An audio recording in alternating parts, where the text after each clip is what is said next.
Napakasarap itong Josefa dito lang sa Paranaque. At napakalaki itong bread natin. Oh, sarap po. Ang dami. At marami po silang binibenta rather than this. Napakasarap po yung bread nila. And also, pwede po sila mag-catering. Opo. So, located po sila sa Paranaque. Pero online po sila. Only. Kung gusto niya po silang tawagin, ito po ay papakita ko na sa inyo yung kanilang paninda. Ito po ang Josefa's Kitchen. Napakasarap yung kanilang mga pagkain. Napakasarap itong cupcake nila. I highly recommend this.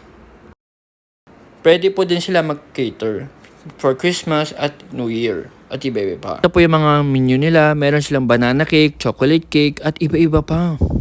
At ito po yung kanilang mga menu para sa mga catering para sa inyo. Kung gusto nyo pong mag-order, ay pwede po sa Lalamove, sa Grab, at iba-iba pa. Napakasarap itong empanada nila. The best seller nila din ito. At lumpiang Shanghai din. Highly recommended din po ito. At chicken po din, napakasarap. Sobra. And also this one, beef. Napakasarap ito. Ito yung pinaka-top bestseller pandesal nila. Including milk bread. Ayan, sliced bread. Yun lang po. At libre po yung pandesal natin dito. Sobrang sarap po. And yun lang po guys. Salamat po sa pagpanonood. And yan.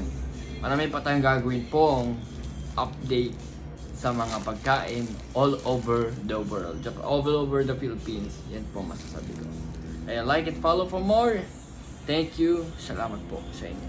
Ngayon guys, andito ako ngayon sa room. So ngayon, magko-content tayo towards sa mga tao po sa social media. Okay. So, my content is not very harsh to people or anything else. But I want to know to all of content creators out there na gumagawa ng mali. Okay. So, marami ako napanood sa YouTube, sa TikTok, sa Facebook na yung mga content creators na nagnanakaw ng mga chocolate, yung mga bagay na ginagawa nila for content lamang.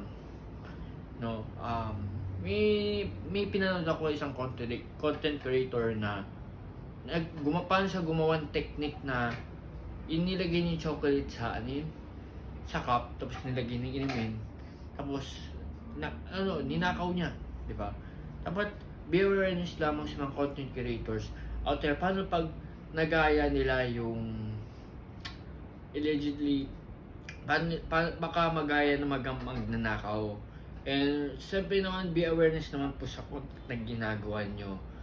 Huwag kayo magiging ganun katokomi na kunyari hold up sila. Kayo, yung mga content creators, baguhin nyo yung ginagawa ninyong pagka-content. Lahat po ng mga tao po sa social media ay may magkakamali. Lahat po ng mga tao po ngayon ay, alam ko, toxic sa mundo, may problema sa coordination sa pamilya. Diba hindi dapat ganun?